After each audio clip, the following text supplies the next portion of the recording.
Good morning, class. Today we are going to discuss question number 4 from our assignment. In this question, you have to prepare income and expenditure account and balance sheet. And capital fund here you are given. What I told you earlier, if capital fund is given in the question, then there is no need to prepare opening balance sheet because opening balance sheet is prepared only when capital fund is not given. So first go through the requirement of the question, what the question asking for, and proceed accordingly. Here you are given from the following receipts and payment account. You are given receipts and payment account.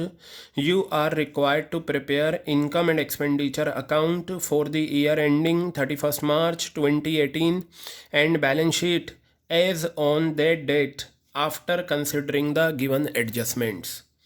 नीचे जो adjustments given हैं इन्हें consider करके आपको क्या करना है, ये एडजस्टमेंट्स करनी है. तो I write here question number 4 and this question is from assignment. Okay, now you will write in capital letters income and expenditure account. Always keep in your mind, always write the name of any account in capital letters because teacher will easily know the name of the account if you write the name of account in capital letters. Income and expenditure account for the year ended 31st March 2018. Here you will write debit and here credit. Always keep in your mind expenditure rupees, income rupees. Got it? Expenditure rupees, income rupees, ये आ गया आपका. अब सबसे पहले आपको करना क्या है, start from payment side and out of payments you have to take only revenue nature payments. Is it clear? If there is an adjustment regarding any revenue nature payment, consider it as well. Is it clear? You are given salary is of revenue nature. Check, are you given any adjustment regarding salary? No. So write here 2 salaries. You will write here 2 salaries. How much is the amount? 3 lakh rupees. Got it? Next, furniture, assets, rent 8,500. Write the amount of rent in inner column 8,500. और यहाँ पर है rent of rupees 2,000 is unpaid. Unpaid means add. Unpaid rupees 2,000. in outer column 10,500. Got it? Postage, no adjustment regarding postage. Write here 2 postage.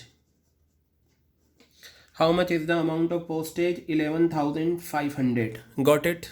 Next, investment is our assets. Honorarium is of revenue nature. I have discussed honorarium earlier. Honorarium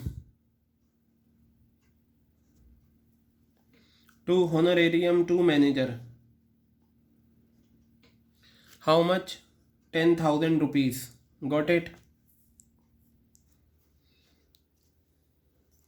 To honorarium 10,000 rupees. Next, donation. कोई reason नहीं लिखा हुआ. By donation, how much? 10,000 rupees. Interest on investment, यानी कि जो investment था इस पर इंटरेस्ट मिला होगा आपको. ठीक है, तो ये आप यहाँ पर लिखेंगे. इनकम है ये हमारी. Bye interest on investment, bye interest on investment how much? 40,000 rupees. And बेटा ये देखिए, interest accrued but not receive. Income मिलनी बाकी है लेकिन अभी तक नहीं मिली 5,000 रुपये, तो आप ऐड कर देंगे accrued interest. What will you do? Accrued interest how much? 5,000 rupees. Got it? Outer column में आपके 45,000 रुपये आ गए। अगर किसी आइटम की एडजस्टमेंट है तो आप एडजस्टमेंट ज़रूर दिखाएंगे, और अगर एडजस्टमेंट नहीं है तो आप नहीं दिखाएंगे। उसके बाद आपको दे रखा है subscription, by subscription. Do one thing, subscription की कैलकुलेशन कर लो आप, ठीक है।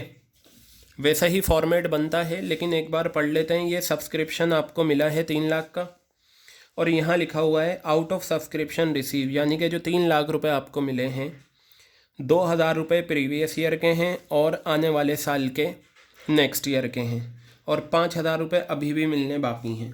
तो बनाएंगे वैसा ही फॉर्मेट हम बनाते हैं। नेक्स्ट पेज पे बना लेते हैं हम, क्योंकि इस पेज पर आई थिंक चलिए आ जाएगा। नीचे ले लीजिए, यहाँ subscription receive, subscription receive during the year, subscription receive during the year,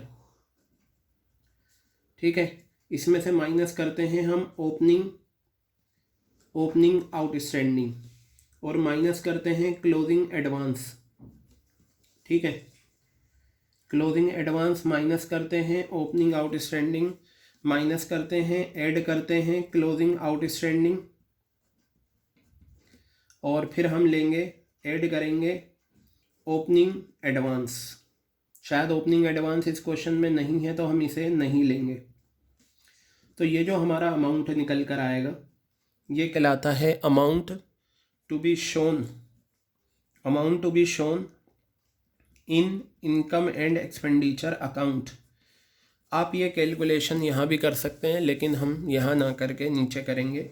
subscription receive during the year, ये आपको मिलेगी रिसिप्ट साइड से। कितना मिला है? 3 लाख रुपए की सब्सक्रिप्शन मिली है, माइनस ओपनिंग आउटस्टैंडिंग। तो देखिए ये दे रखा है ना, आउट ऑफ सब्सक्रिप्शन रिसीव 2,000 रुपये प्रीवियस ईयर के हैं। तो आप चाहें तो ये लिखें, अदरवाइज ये लिख दें और फॉर प्रीवियस ईयर।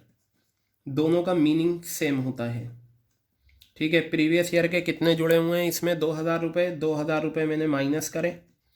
आने वाले साल के कितने हैं? नेक्स्ट ईयर के 1,000 रुपये, तो नेक्स्ट ईयर का क्लोजिंग एडवांस होगा, ये आ गया, ठीक है।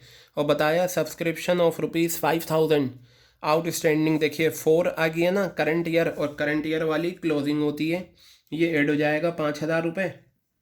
ओपनिंग एडवांस कहीं पर भी नहीं दे रखा, तो इसे हम कुछ भी नहीं लेंगे, ठीक है। तो बेटा ये जो आपका आंसर अब निकल कर आएगा, ठीक है, देखिए कितना आएगा। ये आपका आ गया 3 lakh rupees plus item 3,05,000 minus 3,000, 3,02,000 rupees. Got it. तो ये 3,02,000 रुपये आपके ये आ गए सब्सक्रिप्शन के, ठीक है। अब आप बात करेंगे एंट्रेंस फीस। अगर कोई भी कंडीशन नहीं दे रखी तो entrance fees is of revenue nature. You will write here by entrance fees how much is the amount? 1,50,000. Got it? After completion of receipts and payment account, you have to check adjustments, and you will find is there any adjustment whose first effect is unleft. We have not given the even a single effect, so do it. Subscription हो गया, rent हो गया, interest accrued हो गया। देखिए depreciation आ गया furniture पे, कितना? 20%। आपको पता है डेप्रीसिएशन रेवेन्यू नेचर का होता है। To depreciation on furniture, to depreciation on furniture. Got it. How much is the amount of furniture? ये देखिए फर्नीचर का अमाउंट है 50,000 रुपये। आपको पता है पेमेंट में जो फर्नीचर होता है उसे हम परचेज़ करते हैं। क्लियर हो गई बात ये? तो 50,000 रुपये का फर्नीचर हमने ख़रीदा और 20% इस पर डेप्रीसिएशन है, तो ये आपका आंसर आ गया कितना? 10,000 रुपये। बस अब आपका ये अकाउंट कंप्लीट हो गया है। आपको क्या करना है, यहाँ पर या तो प्रॉफिट आएगा या लॉस आएगा, यानी कि सरप्लस या deficiency. So do the total of credit side. This total will be 10,000, 55,000 rupees. Next 3,02,000 rupees, 1,50,000, 5,07,000 रुपये ये आ गए।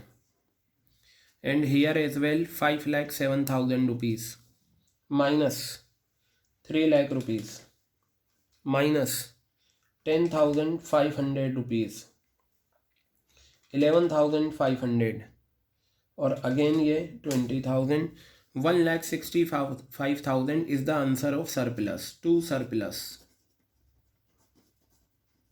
Okay, next balance sheet. Balance sheet बेटा हमें क्लोजिंग बनानी है, क्योंकि फाइनल अकाउंट्स की जब हम बात करते हैं तो उसमें इनकम एंड एक्सपेंडिचर अकाउंट और बैलेंस शीट आती है। Closing balance sheet as at 31 March 2018, got it. Liabilities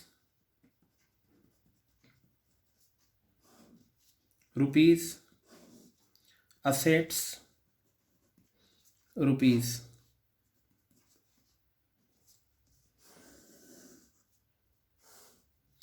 अब आप सबसे पहले क्लोजिंग बैलेंस शीट में जो कैपिटल फंड गिवन है आपको, ये आपको निकालना पड़ता है, लेकिन अगर गिवन है तो फिर निकालने की ज़रूरत नहीं।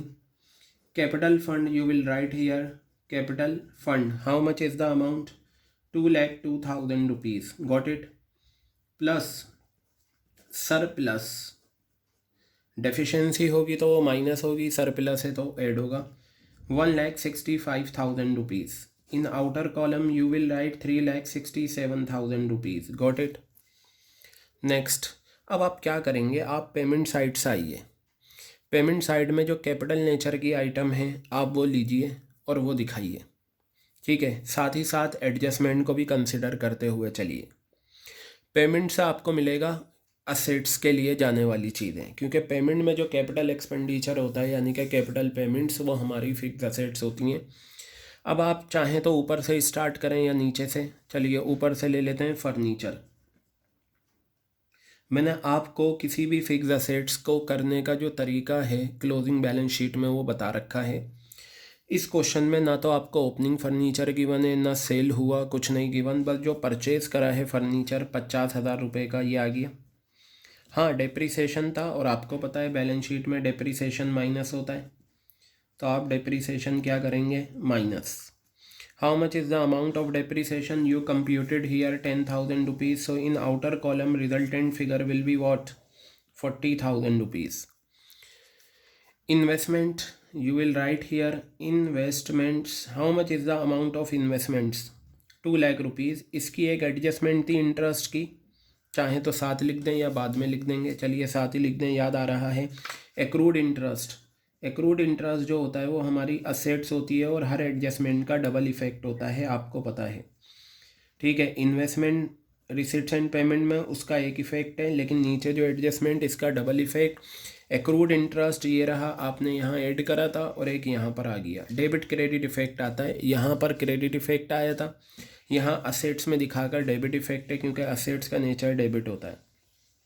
क्लियर है, ये आपका आ गया accrued interest on investment. Okay, investment हो गया आपका। Honorarium we will not consider. Balance CD, तो ये जो बैलेंस सीडी है इसे लीजिए, कैश इन हैंड, और ये आपका आ जाएगा cash at bank. Cash in hand कितना है, 20,000 रुपये। कैश एट बैंक कितना है, 1,00,000 रुपये। आ गया। अब इसके बाद आफ्टर डूइंग दिस आपकी पेमेंट साइड कंप्लीट हो गई। रिसिट्स में देखिए कोई ऐसी कैपिटल रिसिट्स एक भी नहीं है। जब आपने रिसिट्स चेक कर ली आपको एक भी नहीं मिली। अब आप एडजस्टमेंट में आएँ और देखें डबल इफेक्ट क्या क्या है। देखिए, आउट ऑफ सब्सक्रिप्शन रिसीव, ये जो आपने 3 लाख की सब्सक्रिप्शन रिसीव करी थी, इसमें 2,000 रुपये प्रीवियस ईयर के थे और 1,000 रुपये आने वाले साल के थे। जो आपने करंट ईयर में आने वाले साल की रिसीव कर ली, इसका मतलब ये आपकी लाइबिलिटी है। तो ये जो 1,00,000 रुपये हैं ये आपकी सब्सक्रिप्शन रिसीव्ड इन एडवांस है। You will write here subscription received in advance, subscription received in advance, how much, 1,00,000 rupees, got it. Next, current year की सब्सक्रिप्शन मिलनी बाकी है 5,000 रुपये, तो आप यहाँ लिखेंगे subscription outstanding, subscription outstanding 5,000 rupees belongs to current year. You will write here 5,000 rupees. Rent of rupees 2,000 unpaid, so you will write here rent unpaid, how much, 2,000 rupees unpaid rent, interest accrued we have given, depreciation का double effect हो गया, capital fund आ गया। बस अब हम देखेंगे क्या हमारा आंसर इक्वल आ रहा है या नहीं। Let's check. 40,000 plus 2 lakh rupees, 5,000, then 20,000, then 1 lakh rupees, then 5,000। बेटा ये जो असेट्स का टोटल है ये 3,70,000 रुपये आ रहा है। चेक करते हैं क्या लाइबिलिटीज़ का टोटल भी 3,70,000 है। 3,67,000 plus 1,000 plus 2,000, answer is 3,70,000। It means our answer is absolutely correct. Question number 4 we have done. आपके सामने ये पूरा आंसर है, ठीक है, आप इसे देख सकते हैं। इस तरीके से आप करते हैं। In this question we have not to prepare opening balance sheet because capital fund is given. Okay.